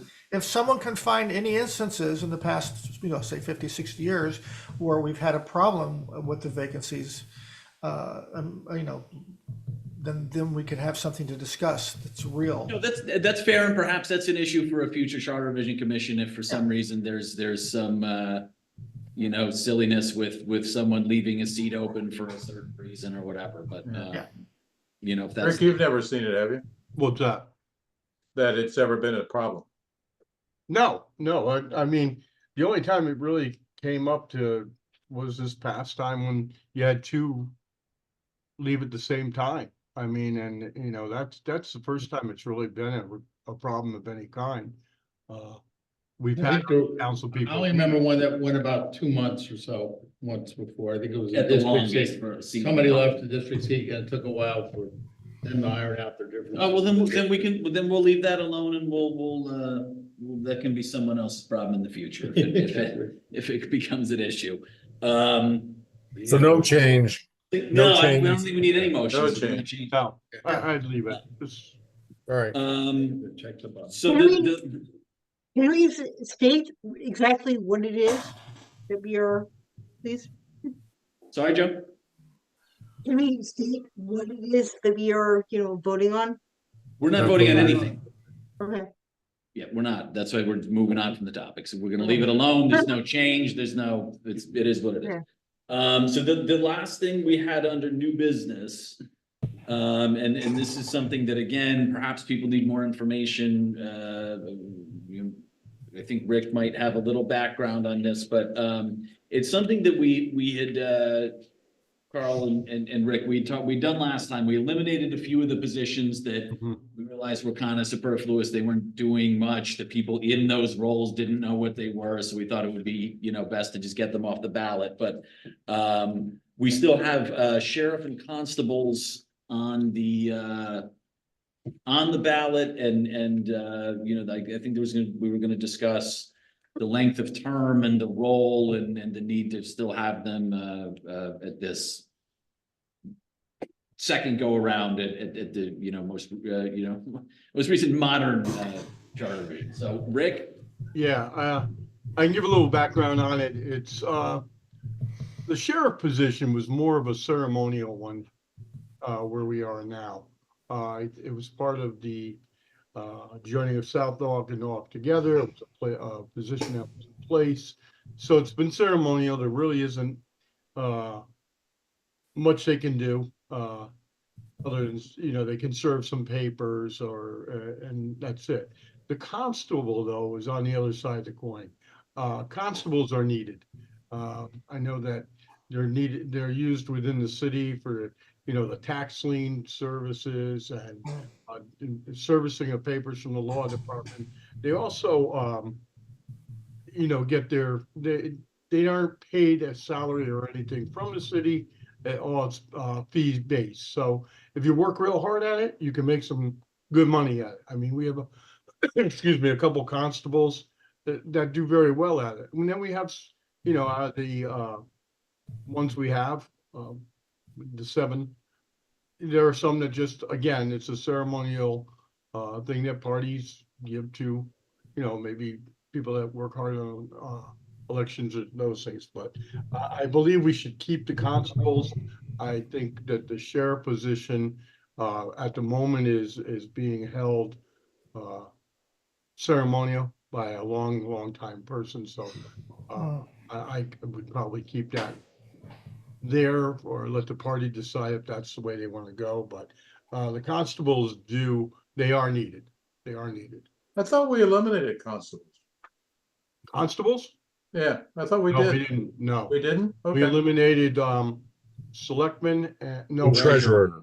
Treasurer Treasurer. and selectmen Yeah. whatever, last Yeah. time. So Rick, are constables also paid for by a law firm if I wanted somebody to serve papers on somebody Yes, and I hire them? yes. Okay, so they can make money that way too. They make it's all fee based. They are no cost to the city, but they are needed, and the city does use their services. How many constables are there that serve? 7. 7. Are all seven, is there a need 4 for 7 Democrat, 3 constables? Republicans. You're kidding me. Kidding you? No. Is there a need for that number of constables? Well, a way to, I guess, Yeah, what's set the up right right now. number of constables? Is 7 the right number? yes, numbers 7's fine. Did the We have prior, 100, we have over 100 justices of the peace, so So no one's ever been complaining they can't find a constable when they need one? no. And we get many law offices calling our office to ask for a list of constables. And Rick, I'm sorry, the sheriff and the constables do different things? Could, I mean, if, say if there were no sheriff. Sheriff can still serve papers. I don't think. It really isn't the person you would call. You would call the constables. Who serves a foreclosure? Constable. That's what I thought. Or a marshal. Marshal. Or Marshal could also. Right. Constables can also be involved in probate matters as well. Yes. The probate courts. Right, absolutely. And they So do. the question I have on the city sheriff, to your testimony, or your testimony, to your, That's your- what I- to your, to That's the, right, uh, counselor. to your colloquy, to I your object. colloquy, to your colloquy, the, The the, charter? I think it's obviously we wouldn't be talking about it was a charter, they get It's in the $500. charter, yeah. I used It's to been play as a for a long councilman, time. they gotta sign a paper once a year, same with the city treasurer, for $500, and we're getting 600, out 3 nights a week. If memory serves Actually, me, I will if, say. if memory serves me right, then I'll throw it to you, Stephen. Constables do not carry a weapon, do they? No, Okay. so if the sheriff, what's that? The sheriff, I mean, just the sheriffs, they No. don't, no. No. the sheriff stands at the border of the town and takes weapons from people when they're coming in, Yeah. secures From them. last week. Then That would he be calls Stephen. Miss Kitty and gets a drink there at the bar. But Hey, that's, there I'm you sorry, go, that's Chester. that's a marshal, I'm sorry. But, there you go, Chester. No, I got it. so I wanted to talk about the sheriff for 1 second, if I Sure. may. I know, Tim, you have a question. I think we concluded last time that there's a fellow who's held the position for a Yes, long yes, time. Right, the yes. sheriff. So if we were to time the termination of the job 4 years in the next election cycle, or 2033 or something like that, does it make sense to at least have something dealt with if the position doesn't Yes. do anything? I believe that's the way we should go. Okay. How old's the current sheriff? I'm not gonna get in. It's like a big- I'm not You're gonna ask me- terminating him you're gonna tonight, ask me to Carl. Look at the. How old are you, actuarial Richard? No, I'm tables. kidding. Okay, so that's maybe that's something that we consider on the sheriff part at least, right? The constables. Are We needed. see the need, the sheriff, maybe we phase that out with perhaps when the current sheriff is ready to hang them up. Hang up I the think we spurs. could, let's put 2030 on it and we'll just leave it there. Yeah, and my view of the term, it just should Well, it'd be 2033. municipal election terms are. Okay, It would be we would tie it to the 2033 election. Okay, So it's got 8 more years, the position will run out, and then you're gonna get a new venerable sheriff Who's the sheriff? who will say, can we fix the charter to keep my position in there? Oh, God. That's You're right. Tyler will become the sheriff. Sheriff Tyler. All right, sorry. All right, what, Yeah. so do we, are there any other thoughts on that then? So we would leave the constables, we will plan to phase the sheriff out by the 2033 election. Does anyone is anyone opposed to that? If not, 2033? 20, that would be. 10 the years of that? Eight Oh, no, years, 8 years. that would be. Two I election think cycles from now. lining it up with the election cycle.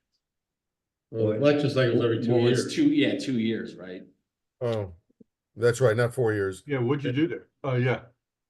Why 40. don't Yeah. eliminate it for the next election after this November?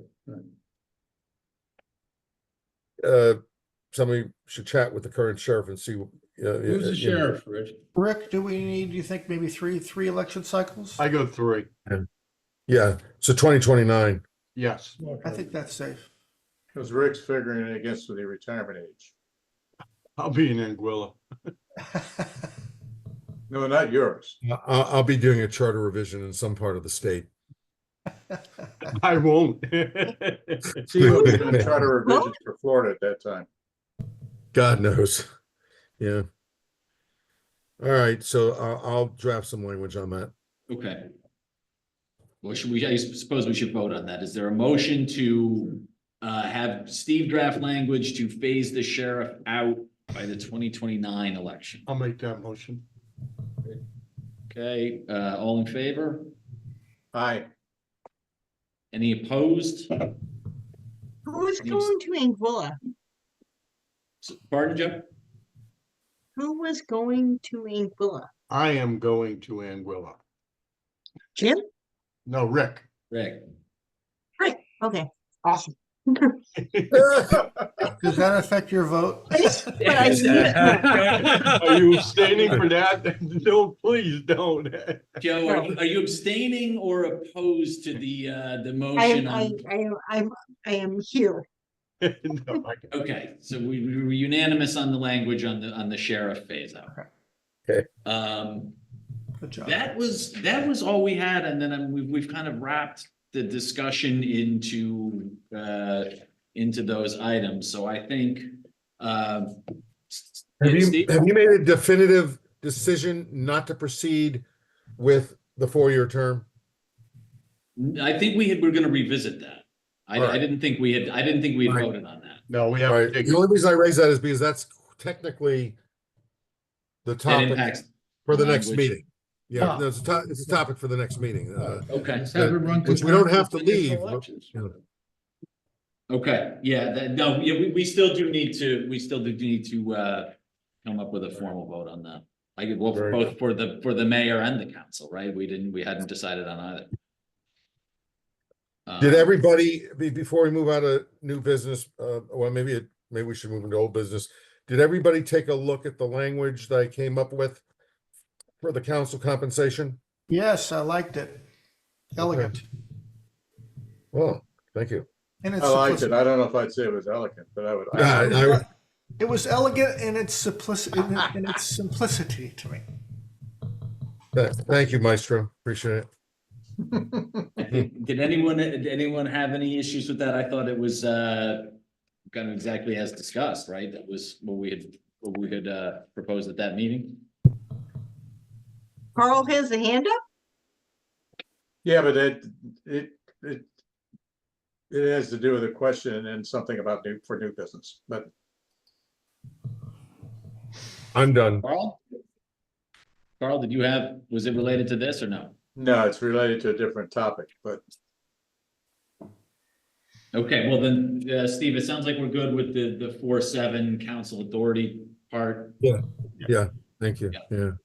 Carl, what was your well, the question is for, I mean, I don't recall this, but the question is that does either Doug, Rick, or anyone else for that matter, ever recall the mayor doing a state of the city address the way it was done, I think, a few days ago?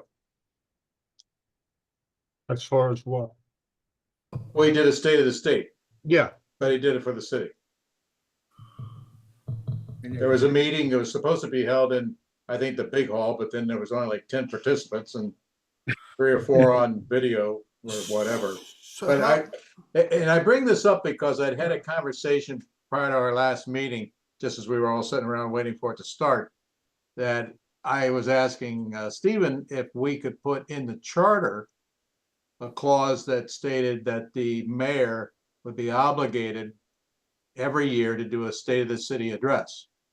Because I didn't recall that ever happening. And then bam, 2 days later, I get an email that says the mayor's doing a State of the City address around The the budget. mayor's, if I can add in, Yeah. Mayor Rilling has done one the last few terms, definitely, because all the department heads are asked to attend. And I know I've attended them. All right, so there has been one, but not to the entire community or just as a department head meeting type thing? Well, they're open to the community. Okay.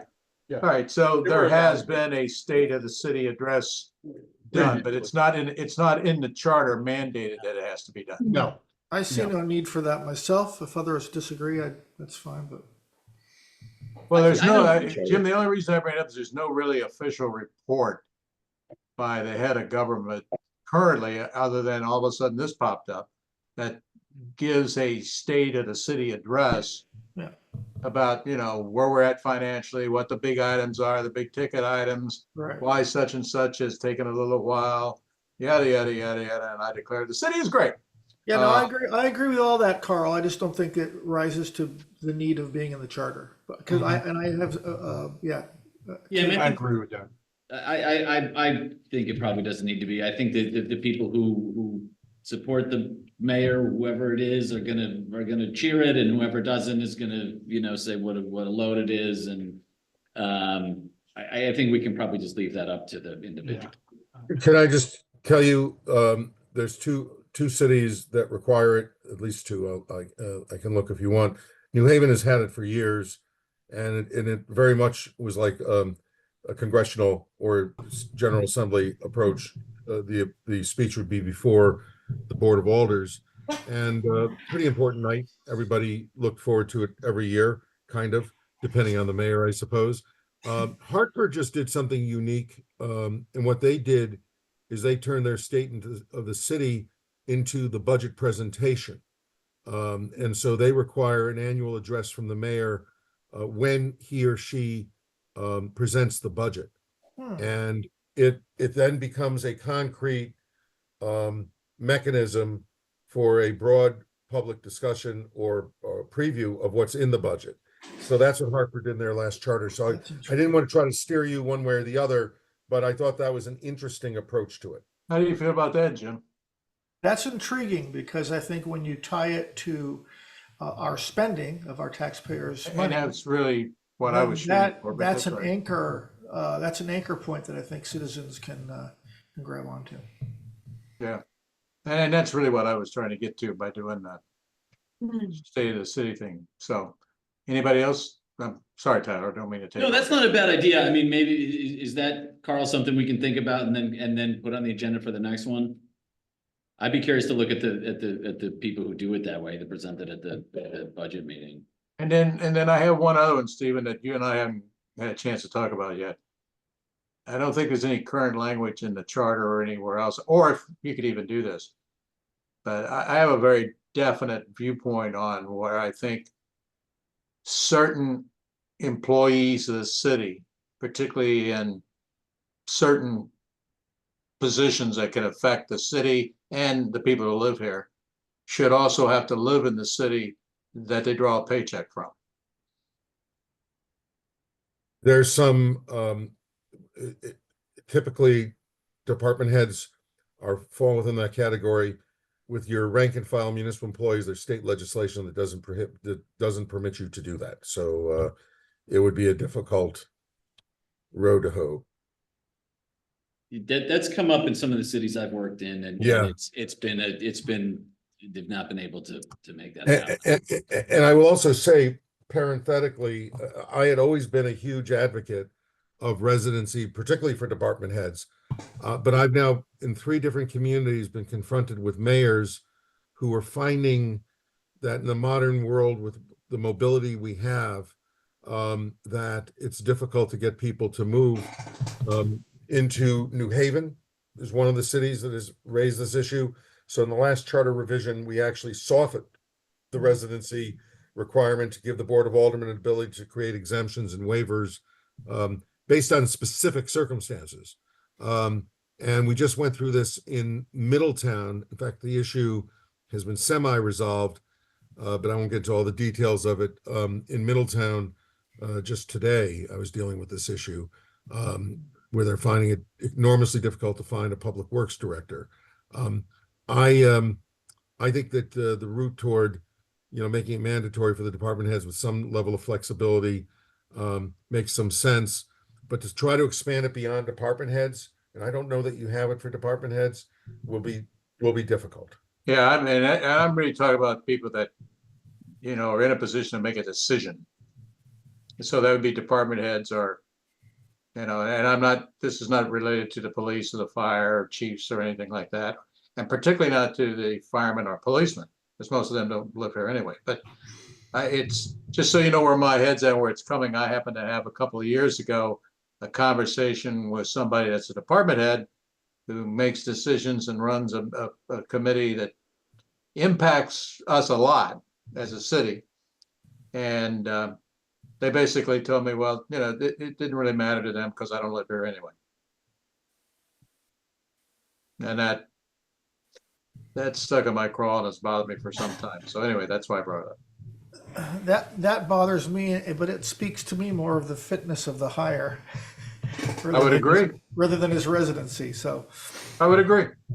Yeah, and it's I mean, I'm sensitive to this because I've never lived in any of the communities I've worked in Connecticut, and I've kind of bounced around. I mean, in Greenwich right now, there's issues with hiring because who can afford to live there, right? I mean, if you worked in a municipal job and make 90 grand, you're not buying a house there. So, I think there's also considerations. People have families, you have family issues, your kids are in school, you're taking care of a relative or something, and you can't be there. So I'm with you on that as well, Carl, but I think, legally it's a challenge, and, I think the circumstances are unique. And I think to Jim's point, I think if you hire the right people, you don't have to, deal with that situation that you were explaining, unfortunately. And it's also uniquely Fairfield County problem as well, that Tyler points out, that the cost of living down here is so high, so that a lot of Fairfield County people live in Danbury or even Waterbury area to find affordability. Yeah, very true.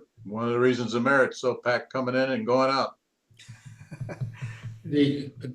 I'm just background, this has been discussed probably 35 years ago. Every council, every once in a while, brings this up. yeah. Because it used to be required, certain department heads here, when the committee was smaller. Thing is, you also, which was pointed out at the time, you are limiting your pool of candidates by doing that. Correct. So you may not necessarily get the best, and then what do you do with somebody who need a PE degree, all right, to head of public works, say? Used to be that way. Suppose nobody applies from the city of Noah, because they're all working. Yeah. So as Well, much I as hear in principle, I get it, Carl, because I used to get frustrated too. I absolutely. Oh, I know, and I get it. I mean, in the private sector, of course, things have changed the last few years, but I think it's going back now. Right. You want to apply for a job in Salt Lake City, if you want the job, you're gonna have to move to Salt Lake City. So you're right about it, can limit who applies, who doesn't apply, yada, yada, yada. But, when somebody's can make a decision about the town that I've lived in for 20 years and supported in many ways, as much of you have, and pay taxes and stuff on, then makes a comment, I don't really care because I don't live here anyway. Okay. That's why I brought it up, just so you can understand. I'm not totally No, crazy. fair enough. So unless there are any other relevant issues to our council structure discussion, we'll move on to the minutes from the January 21st meeting. I do want to raise two issues. One is we discussed the action item and the modification to 4-7C Yes. that Steve had prepared. I think it's appropriate to actually have a vote rather than a declaration of consensus. because we are gonna be submitting On this. the, well, we did that, we voted last time. We voted that Steve would, that we would ask Steve to prepare the language, and now. Okay, my apologies. I thought we voted on this specific thing that he'd done. So, in that case, I believe it does make sense then. We'll do, John, are you making a motion to approve? Yes, The 4-7 language as presented by Steve? yes. With this, okay. All in favor? Any opposed? Any abstentions? So it's unanimous as far as I can tell. On the action item number 1, council compensation piece that Steve has rewritten. Awesome. The other thing I do want to mention, that the legislature is in session right now. They are super busy. And there have been so far 7 bills submitted to the legislature, some even bipartisan, that call for allowing municipalities to choose ranked choice voting for, depending on the bill, primaries or something like that. So I just want to mention, I'm amazed that they were able to go from, sort of working group last year to bills this year. And quite frankly, I think there's probably a lot of momentum. I think ranked choice voting will become an option in as a result of this legislative session. Okay. Are you working with anybody, John, on that? No, Okay, nope, just I was just observing. curious. I was just curious. And obviously my hope is that cumulative voting might be evaluated in the same way and get the same treatment, but we'll see. And the other thing is, I know I had discussed before making the modification to the state statute that requires a referendum for an increase in common legislative body compensation. I'm just wondering if Steve or anyone else has heard from, Bob Duff or Joe DeLong at CCM, or if there's been any other follow-up from. Yeah, I did speak with Joe last week. He's going to be meeting with his legislative committee and his lobby staff this week. So I don't have anything to report other than they will be looking at it. I don't think anybody has introduced it. And he was going to follow up with Senator Duff. And as I told you, there's a wide agenda they're going to be talking to Senator Duff about. This is one of the things on the agenda, and they want to get it done. But there's nothing new to report other than that it's on the radar, and hopefully at some point it will be done.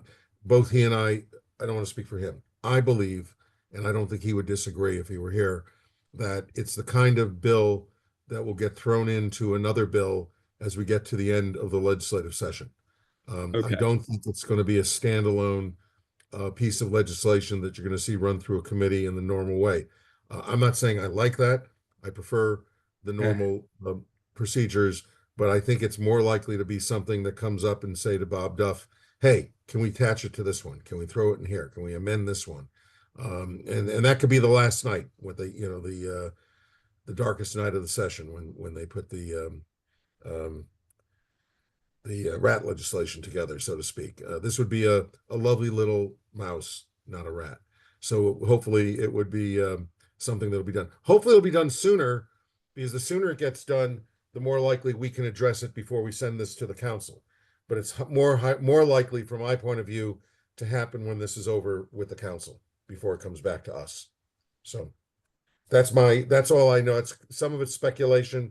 I will follow up, John, with Joe. Joe and I usually talk once or twice a week. I'm traveling tomorrow, but we'll try to chat about it ASAP. Before the end of the week, I will talk to him. Okay. And if I find anything out, I won't make you wait for 2 weeks. I'll send a note through Tyler to the entire commission. Okay, fantastic. Thank you, Steve. I'm hopeful. It's really eliminating the middle sentence of the 3-sentence statute. Yes. And Oh, you and I agree. It's a Yeah, very, yes, we do. very, Yes, we do. very simple fix. yes, Where we disagree is, unfortunately, I've been around that sausage factory for far too many years to know that good little meritorious little ideas don't always catch on. that's why I think it's more likely to be something that gets thrown into something near the end of the session. Understood. Thank you. All right. Thank you, Steve. Doug? Motion to approve the minutes. Okay, and remind, Steve, I think now that we're on the minutes, we're gonna send you on. Send you on your way. Good night. I'm gonna go out and take a Oh, midnight wait, we're swim. getting rid of him. Oh, well, then I have. No, we're good, we're going to do the minutes, Steve doesn't need to be. Goodbye. Oh, no, but I'm out of here. I was gonna ask for. Oh, does he need me? Afterwards. I'm sorry. Oh, well, let's do that now, anything we I need to see, apologize. let's do that now, because the minutes are gonna be the last thing before we adjourn. Some of the council members, when they came out, talked about the language and the issues with finance and the schedule and all that they. Oh, yeah, I'm happy to stay for a minute, because I was gonna ask that actually, because our next meeting is a discussion of the term of office, and I don't think we need a whole meeting for term of office. Right. And so the question is, do we want to see if we can get some of the budget discussion moving? Maybe what we can do is, maybe we should ask the finance director to come in and talk about the budget.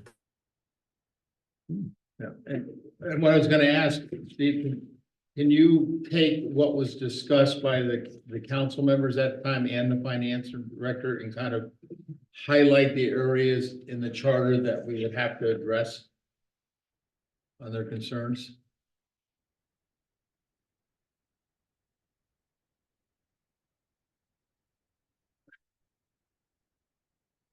Dave, are you there? Steve may have frozen. Okay, well, if we don't get That's what Steve, I'm, think he's froze. yeah, Steve froze, well, if he jumps back on, we'll, Yeah, let's give him a sorry. second to see if he reconnects, otherwise, we'll, The minute. we'll sit and we'll do the minutes. I want to get Steve back on here before we open that up, and then, if not, but if he's, Yeah. something happened and he can't get back on, we'll email him. But I agree with him that we should try to fill that out. I think it's a little We don't bit need to spend an entire meeting. Lighter lifting, kind of try to move something. off. Try to combine some things here to keep things moving Yeah. along, so. All right, assuming Steve can't get back on, we'll follow up on him. Okay, so we had a motion to approve the minutes. Was that made by Doug? And now any revisions? I had a couple suggestions. I had some. I'm gonna get ahead of you, see if we have any It overlapping. can only be corrections there. Right, unless it's a major material ter- omission, not a little fun fact that someone wants that in there. So the things that jumped out at me, paragraph, so under section 5, discussion, A, paragraph 1, it says a strategy twice, one of those should be deleted. Paragraph 2, it should be in, not ion. Paragraph 5, it should be if and, not if am. Paragraph 13, and I'll cover that in a different one. Paragraph 16, Levin needs to be corrected. It's spelled wrong. Paragraph 17 says not issue when it should be no issue. And then this is another one. This is, I have a couple of things that need to be corrected throughout. Ordinance, bill, statute, and referendum should all be lowercase. And then everywhere where it says minority representation, it should say minority party representation. So those are the corrections I have. Did anyone else have corrections to the 121-25 minutes? Or updates to the minutes, suggested revisions? I do. Okay. Page 3, paragraph 4, where it says, Mr. Fairburn said he believed, actually should be Mr. Levin said he believed. Correct. Paragraph 6, Mr. Levin said the towns, actually should be, Mr. Levin said some towns. Okay. That was in reference to towns that where minority party representation rules are gamed. Page 5, paragraph 4. Again, Mr. Levin, in the original minute says, this disenfranchises minority candidates. It should be, this disenfranchises the 40% of voters who voted for minority candidates. Okay. And then last page 7, line 6, Mr. Levin requested concise minutes with a timestamp, should be Mr. Fairburn Correct. requested concise minutes with a timestamp. Okay, and so related to that, first, does anyone else have revisions to the minutes, corrections? No, so, motion to approve the minutes As as amended. amended, by John and I. All in favor? Any opposed? Any abstentions?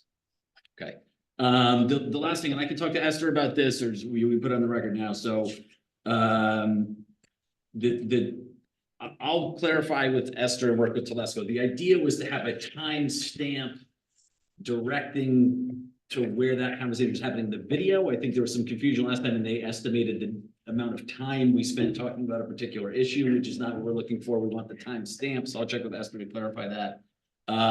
Quick update on the website. We've added another link under, so if you go to the charter revision page, there's that blue bar on the left that has the different things. There's the portal, there's the public feedback, so you can see what's been entered in the portal. The challenge with the portal was that it didn't accommodate for attachments. So we've added another link under that. So that's where Heather's letter is. The attachments that Lisa Brinton sent in are there. We're gonna add John's emails. Steve's grid is there. I think there's a couple other items. I think the handouts from tonight are there. So more information for the public, hopefully without, drowning people in things that are not terribly relevant. So everything that's been submitted to us is there, whether it's through the portal or through this new link. We'll continue to update it. Steve, welcome back. I think Doug had a quick question, and then we'll wrap up. You're on mute, Steve. Steve, based on the conversation with the finance director and the common council people about, there were different things about when they're presented with the budget, discussions with finance, when they have to vote on issues. Could you identify in the city charter those areas that would have to be addressed or changed if we were to react to that? It'll just make life a little bit simpler. Thank you, Doug. Excellent point. I will do that. The other thing I want to suggest for the next meeting, as probably a precursor to the whole budget discussion that's supposed to start in March, both on the general and capital, I don't think it would hurt to have the finance director come before us and talk about how the charter works, how the budget works, what the process is all about. And then if we want to delve into it at the following meeting, I can get other speakers in here.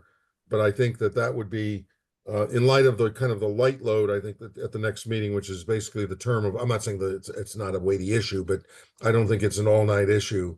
I think that it makes sense to see if I can get the finance director in here. Does that make sense to all of you? Yeah, if you can get them. It's not Well, the time I'm of year, that's for sure. I know, but I'll just subpoena the guy, that's all. I'll send Carl. Carl will get him for me. Carl will go get him for me. I will call him. We'll send the sheriff after him. He's our I'll send constable. the sheriff after him. There you go. Yeah, send the sheriff. Yeah. All right, I will call Good him idea, tomorrow. because it's a different finance guy with this group than it was the one we had last group. Oh, absolutely. I happen to know this guy. He's a very nice man, and I knew him in Fairfield. I just was talking to his former boss today, who asked me if I bumped into him at all. So I will give Jared a call tomorrow. Okay. All right. Steve, thank you again. We'll make a motion to adjourn. I want to quickly apologize for last time. I left the Zoom before we had actually done the vote to adjourn, because my family was looking to get me off of the computer as quickly as humanly possible. So we apologize for that. And we will, does anybody want to make a motion to adjourn this meeting? For those of us who are Motion still- adjourned. Motion to adjourn. All in favor? Any opposed? Any abstentions? All right. Thank you guys very much. Thank you. Thank you, everyone. Later. Right.